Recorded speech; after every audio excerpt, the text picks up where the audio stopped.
Janaki V versus State of Kerala എന്ന് പറയാൻ ഉദ്ദേശിക്കുന്നില്ല. Janaki versus State of Kerala അങ്ങനെ പറയുള്ളൂ, അങ്ങനെ പറയാൻ ഉദ്ദേശിക്കുന്നുള്ളൂ. ഈ സെൻട്രൽ ബോർഡ് ഓഫ് ഫിലിം സർട്ടിഫിക്കേഷന്റെ തലപ്പത്തിരിക്കുന്ന ആൾക്കാരില്ലേ, അവന്മാര് ലോക പൊട്ടന്മാരാണെന്ന് കൃത്യമായിട്ട് മനസ്സിലാക്കി തന്നിട്ടുള്ള ഒരു സിനിമ അത്.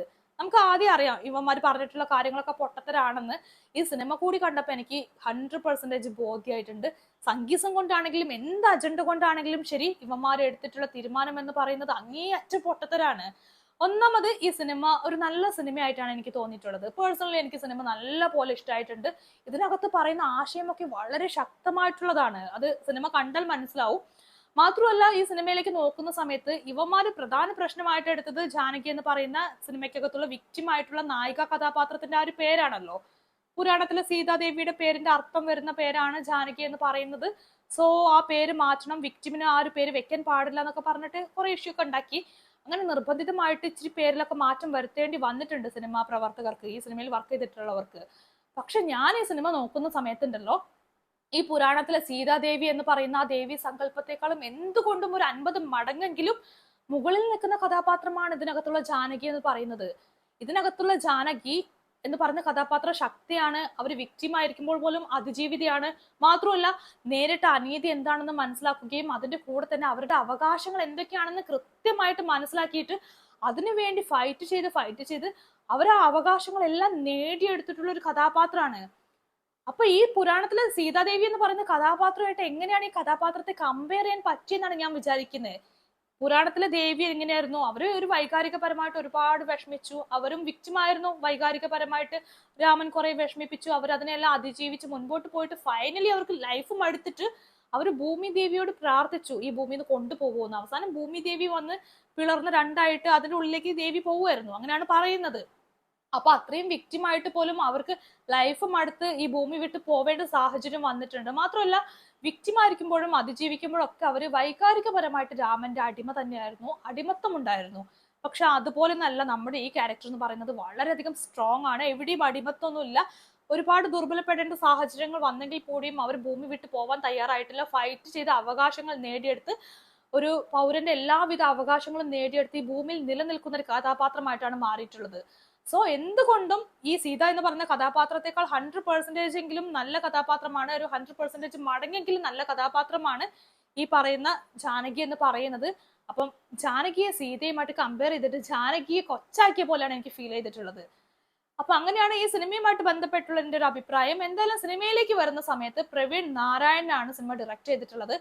ഈ ഒരു ഡയറക്ടർ കാര്യം പറയുകയാണെങ്കിൽ ഭയങ്കര അത്ഭുതമാണ്. അംഗരാജ്യത്തെ ജിമ്മന്മാർ എന്നും പറഞ്ഞ് 2018 ഒരു അട്ടർ ഫ്ലോപ്പ് സിനിമ എടുത്ത ഡയറക്ടറാണ്. വളരെ മോശമായിട്ടുള്ള മേക്കിംഗ് ആയിരുന്നു, ഞാൻ ആ സിനിമ കണ്ട ആളായിരുന്നു. പക്ഷെ ആ ഡയറക്ടറാണ് ഈ സിനിമ എടുത്ത് വെച്ചെന്ന് നോക്കുമ്പോൾ അത് അത്ഭുതമുള്ള കാര്യം തന്നെയാണ്. നല്ല നല്ല മേക്കിംഗ് ആണ്, അതുപോലെ തന്നെ ശക്തമായിട്ടുള്ള പ്രമേയം പറയുന്നുണ്ട്. അതിന്റെ കൂടെ തന്നെ വളരെ നല്ല രീതിക്ക് ആർട്ടിസ്റ്റുകൾ ഉപയോഗിച്ചിട്ടുണ്ട്. മാത്രമല്ല, സുരേഷ് ഗോപി എന്ന് പറയുന്ന നടനെ സംബന്ധിച്ചിടത്തോളം അദ്ദേഹത്തിന്റെ ഗംഭീരമായിട്ടുള്ള പെർഫോമൻസ് ഇതിനകത്ത് കാണാൻ പറ്റുന്നുണ്ട്. അതായത് സുരേഷ് ഗോപി എന്ന് പറയുന്ന നടന് വേണ്ടി എഴുതി വെച്ച തിരക്കഥ പോലെയാണ് തോന്നിയിട്ടുള്ളത്. അത്രയും മനോഹരമായിട്ട് ആ നടനെ യൂസ് ചെയ്തിട്ടുണ്ട്. ഇപ്പൊ തുടരും സിനിമയിൽ ലാലേട്ടനെ യൂസ് ചെയ്തു എന്ന് പറയുന്ന പോലെ തന്നെയാണ് സുരേഷ് ഗോപി എന്ന് പറയുന്ന നടനെ കയ്യിൽ കിട്ടിക്കഴിഞ്ഞാൽ എങ്ങനെ യൂസ് ചെയ്യണമെന്ന് ഈ സംവിധായകന് നന്നായിട്ട് അറിയാം. അത്രയും മികച്ച രീതിക്ക് ആ ഒരു ഹൈപ്പിച്ച് ഡെലിവറി ഒക്കെ ഇല്ലേ ഡയലോഗ്സിലൊക്കെ വരുന്നത്, അതൊക്കെ ആ സാധ്യതകളൊക്കെ പരമാവധി യൂസ് ചെയ്തിട്ടുണ്ട്. മറ്റു സിനിമകളിലെ പോലും നല്ല സുരേഷ് ഗോപി സിനിമകളിലെ ഡയലോഗ്സ് ഒക്കെ വരുന്നത് അതിനൊരു ഒരു വേറിട്ട രീതി തന്നെയുണ്ട്. അപ്പൊ ആ ഒരു രീതി എന്താണെന്ന് മനസ്സിലാക്കിയിട്ട് ആ ഡയലോഗ്സിലൊക്കെ ആ ഒരു ഉഗ്രശക്തമായിട്ടുള്ള ഡയലോഗ്സ് ഒക്കെയാണ് കൊടുത്തിട്ടുള്ളത്. അത് സുരേഷ് ഗോപിക്കാണ് ഏറ്റവും നല്ല രീതിക്ക് അത് ആ ഡയലോഗ്സ് ഒക്കെ യൂസ് ചെയ്യാൻ പറ്റുക, ഈ പറഞ്ഞ പോലെ ഹൈ പിച്ച് ഡെലിവറിയിലൊക്കെ കൊണ്ടുപോകാൻ പറ്റുക. അത് സുരേഷ് ഗോപി ഗംഭീരമായിട്ട് ചെയ്തിട്ടുണ്ട്. പലപ്പോഴും രഞ്ജി പണിക്കർ സിനിമകളൊക്കെ ഓർമ്മ വന്നിട്ടുണ്ടായിരുന്നു, പഴയ കാല രഞ്ജി പണിക്കർ സിനിമകളില്ലേ, അതൊക്കെ ഓർമ്മ വന്നിട്ടുണ്ടായിരുന്നു. അപ്പൊ ഈ സിനിമയ്ക്കകത്ത് ഏറ്റവും പ്രധാനമായിട്ടുള്ള കഥാപാത്രമായിട്ട് ജാനകി നിൽക്കുമ്പോഴും ജാനകിയുടെ ലൈഫിൽ അവരുടെ പോരാട്ടം പറയുമ്പോൾ പോലും സുരേഷ് ഗോപി എന്ന് പറയുന്ന നടനെ കിട്ടിയ സമയങ്ങളിലെല്ലാം ഗംഭീരമായിട്ട് യൂസ് ചെയ്തിട്ടുണ്ട്. സോ സിനിമ മൊത്തത്തിൽ കണ്ടുകൊണ്ടിരിക്കുമ്പോൾ എനിക്ക് ആ ഒരു മാസ് അപ്പീൽ കിട്ടിയ ഫീൽ ആയിരുന്നു. സുരേഷ് ഗോപിയുടെ ഒരു മാസ് അപ്പീൽ ഇതിനകത്ത് കൃത്യമായിട്ട് കാണാനുണ്ട്. അതോടൊപ്പം തന്നെ സിനിമയിലെ ഏറ്റവും ഇഷ്ടപ്പെട്ട കാര്യമാണ് സിനിമയുടെ ക്ലൈമാക്സ് എന്ന് പറയുന്നത്. സിനിമ മൊത്തം കണ്ടു കഴിഞ്ഞിട്ടും ഇതിനകത്തുള്ള ക്ലൈമാക്സ് ആണ് എനിക്ക് ഏറ്റവും അധികം പ്രിയപ്പെട്ടതായിട്ട് മാറിയിട്ടുള്ളത്. ഒരു പൗരന്റെ അവകാശം അല്ലെങ്കിൽ ഭരണഘടന അവർക്ക് നൽകുന്ന ഉറപ്പെന്ന് പറയുന്ന കാര്യം എന്താണെന്ന് കൃത്യമായിട്ട് അതിനകത്ത് പറയുന്നുണ്ട്. അത് കൃത്യമായിട്ട് പ്രേക്ഷകരിലേക്ക് എത്തിക്കുന്നുണ്ട്. ഈ സിനിമയുടെ ഒരു വലിയ ഭാഗം തന്നെയാണ് ഇതിന്റെ ക്ലൈമാക്സ് എന്ന് പറയുന്നത്. നമ്മൾ വിചാരിക്കും ഇതൊരു സാധാരണ സിനിമയായിട്ട് അവസാനിക്കുമെന്ന് വിചാരിക്കുന്ന സമയത്താണ് അതിനും അപ്പുറത്തേക്കുള്ള ഒരു കാര്യം പറയാനുണ്ടെന്ന് ഈ സിനിമയുടെ ക്ലൈമാക്സ് നമുക്ക് പറഞ്ഞു തരുന്നത്. സോ ആ ഒരു ക്ലൈമാക്സ് പേഴ്സണലി എനിക്ക് ഇഷ്ടമായിട്ടുണ്ട്. അതുപോലെ തന്നെ സിനിമയിലെ കഥാപാത്രങ്ങളിലേക്ക് വരികയാണെങ്കിൽ ഇതിനകത്ത് സുരേഷ് ഗോപി ചെയ്തിട്ടുള്ള ഡേവിഡ് ആബെൽ ഡോണോവൻ എന്ന് പറയുന്ന കഥാപാത്രം, ആ കഥാപാത്രം സത്യം പറഞ്ഞാൽ ആ കഥാപാത്രത്തിന് രണ്ട് ഷെയ്ഡ് ഉണ്ട്. അതായത് ഒരു നന്മമരമായിട്ട് നല്ല കഥാപാത്രത്തെ അങ്ങനെ അങ്ങനെ കംപ്ലീറ്റ് ആയിട്ട് അങ്ങനെ നല്ല കൊണ്ടുപോയിട്ടുള്ളത്. കഥാപാത്രത്തിന്റെ രണ്ട് മുഖങ്ങൾ കാണിക്കുന്നുണ്ട്. രണ്ട് ഭാഗങ്ങളും സുരേഷ് ഗോപി ഗംഭീരമായിട്ട് ചെയ്തിട്ടുണ്ട്. ഇതിനകത്ത് സുരേഷ് ഗോപിയുടെ നല്ല രണ്ട് ഫൈറ്റ് സീക്വൻസ് ഉണ്ട്. എനിക്ക് പേഴ്സണലി നല്ല പോലെ ഇഷ്ടമായിട്ടുണ്ടായിരുന്നു. അത് മാത്രമല്ല ആ ഒരു തുടക്കത്തിലുള്ള ഒരു ഫൈറ്റ് സീൻ ഒക്കെ ഉണ്ടായിരുന്നു. നല്ല രസമായിട്ട് സുരേഷ് ഗോപി ചെയ്തിട്ടുണ്ടായിരുന്നു. പുള്ളിയുടെ ആ മൂവ്മെന്റ്സ് ഒക്കെ നല്ല രസമായിട്ട് ചെയ്തിട്ടുണ്ടായിരുന്നു. ഫൈനലി ക്ലൈമാക്സിലൊക്കെ വരുന്ന ഫൈറ്റും ഇതുപോലെ തന്നെയായിരുന്നു. പിന്നെ അതേപോലെ തന്നെ സുരേഷ് ഗോപിയുടെ മകനായിട്ടുള്ള മാധവ് സുരേഷ് ഇതിനകത്ത് വളരെ പ്രധാനപ്പെട്ട ഒരു കഥാപാത്രം ചെയ്തു. പുള്ളിക്കാരന്റെ ആദ്യ സിനിമയാണ്. അപ്പം ഒരു നടൻ എന്നുള്ള നിലയ്ക്ക് മാധവ് സുരേഷ് എന്ത് ചെയ്തു എന്ന് ചോദിച്ചാൽ ഇതിനകത്ത് എനിക്ക് വളരെ വീക്ക് ആയിട്ടുള്ള ഒരു പെർഫോമൻസ് ആയിട്ട് തോന്നിയിട്ടുള്ളത് മാധവ് സുരേഷിന്റെയാണ്. നമ്മളെപ്പോഴും പറയാറുണ്ടല്ലോ ഈ നെപ്പോ കിഡ്സിനൊക്കെ ആദ്യത്തെ സിനിമയിലേക്ക് എത്തുക എന്നുള്ളത് ഈസി ആയിരിക്കും. അവിടെ നിന്ന് അങ്ങോട്ട് മുൻപോട്ട് പോകണമെങ്കിൽ സ്വന്തം കഴിവ് ആവശ്യമായിട്ട് വരുന്നു. അതുപോലെ തന്നെയാണ് ഈ പയ്യന്റെ കാര്യം എനിക്ക് തോന്നിയിട്ടുള്ളത്. മുൻപോട്ട് പോകണമെങ്കിൽ കഴിവ് തന്നെയാണ് പ്രധാനം. അതുകൊണ്ട് ഈ പയ്യൻ എത്രത്തോളം മുൻപോട്ട് പോകാൻ പറ്റും എന്നുള്ളൊരു കൺഫ്യൂഷൻ കൂടി എനിക്കുണ്ട്. അതുപോലെ ദിവ്യ പിള്ള ഒരു കഥാപാത്രം ചെയ്തിട്ടുണ്ട്. വളരെ പ്രധാനപ്പെട്ട ഒരു കഥാപാത്രമാണ്. എനിക്ക് പലപ്പോഴും നായികയായിട്ടുള്ള അനുപമ പരമേശ്വരനേക്കാളും കുറച്ചും കൂടി ഭംഗിയായിട്ട് ദിവ്യ പിള്ളയാണ് അഭിനയിക്കുന്നതെന്നൊക്കെ തോന്നിയിട്ടുണ്ടായിരുന്നു. പ്രത്യേകിച്ചും ഈ കോടതിക്കുള്ളിലുള്ള സീൻസ് ഒക്കെ വരുന്ന സമയത്ത് നായികയായിട്ട് അഭിനയിക്കുന്ന അനുപമയേക്കാൾ നന്നായിട്ട് പല കാര്യങ്ങളും ചെയ്തിട്ടുള്ളത് ദിവ്യ പിള്ളയാണെന്ന് എനിക്ക് തോന്നിയിട്ടുണ്ടായിരുന്നു.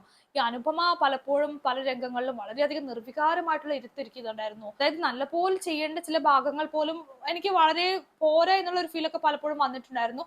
ആ സമയത്ത് പോലും നമ്മുടെ കണ്ണ് പെട്ടെന്ന് പോകുന്നത് ദിവ്യ പിള്ളയുടെ പെർഫോമൻസിലായിരുന്നു. നായിക അഭിനയിക്കേണ്ട അഭിനയം കൂടി ഏറ്റെടുത്ത് ദിവ്യ പിള്ള ചെയ്ത പോലെയൊക്കെ തോന്നിയിട്ടുണ്ടായിരുന്നു. അതേപോലെ അഷ്കർ അലി ഇതിനകത്ത് ഒരു ക്യാരക്ടർ ചെയ്തിട്ടുണ്ട്. ഫിറോസ് എന്ന് പറയുന്ന ക്യാരക്ടറാണ്. പേഴ്സണലി എനിക്ക് ആ ക്യാരക്ടർ ഇഷ്ടമായിട്ടുണ്ട്. അതിനകത്ത് പുള്ളിക്കാരന്റെ പെർഫോമൻസ് ഇഷ്ടമായിട്ടുണ്ട്.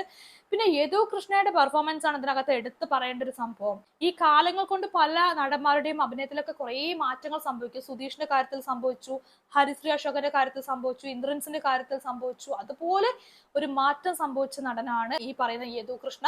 യദു കൃഷ്ണ ഇതിനകത്ത് നല്ല രസമായിട്ട് അഭിനയിച്ചിട്ടുണ്ട്. പിന്നെ ബൈജു സന്തോഷ് അഭിനയിച്ചു. അപ്പൊ എല്ലാ ആർട്ടിസ്റ്റുകളും ഗംഭീരമായി ചെയ്തിട്ടുണ്ട്. പിന്നെ ടെക്നിക്കൽ സൈഡിലേക്ക് വരുന്ന സമയത്ത് ഇതിനകത്തുള്ള നായക കഥാപാത്രമായിട്ടുള്ള സുരേഷ് ഗോപിയുടെ ആ ഒരു കഥാപാത്രം അതൊരു അൺകമ്പോസിങ് ഹീറോ ആണ്. ഭയങ്കര മാസ് അപ്പീലൊക്കെ വരുന്ന ഒരു ക്യാരക്ടറാണ്. ആ ഒരു ക്യാരക്ടർ ഏറ്റവും ഭംഗിയായിട്ട് നമുക്ക് കിട്ടാനുള്ള ഒരു പ്രധാന കാരണം എന്ന് പറയുന്നത് ബാക്ക്ഗ്രൗണ്ട് സ്കോർ ആണ്. ഈ ശക്തി ജിബ്രാന്റെ ബാക്ക്ഗ്രൗണ്ട് സ്കോർ ഏറ്റവും അതിന് സഹായകരമായിട്ടുള്ള ഒരു കാര്യം തന്നെയാണ്. ആ ഒരു മാസ് അപ്പീല് ആ ഒരു സുരേഷ് ഗോപിയുടെ ക്യാരക്ടർ എപ്പോഴൊക്കെ വരുന്നോ അപ്പോഴൊക്കെ കിട്ടിയിട്ടുണ്ട്. പൊതുവെ സുരേഷ് ഗോപി സിനിമകൾ അറിയാലോ, എപ്പോഴും നീതിയെക്കുറിച്ചും ധർമ്മത്തെക്കുറിച്ചും പറയുന്ന സിനിമയായിരിക്കും, നിയമത്തിന്റെ കൂടെ നിൽക്കുന്ന സിനിമയായിരിക്കും, അതുപോലെ തന്നെ പൊളിറ്റിക്കൽ വശങ്ങൾ അതിനുണ്ടായിരിക്കും. അപ്പൊ എല്ലാം ചേർന്നിട്ടാണ് ഈ മാസ് അപ്പീൽ കിട്ടുന്നത്.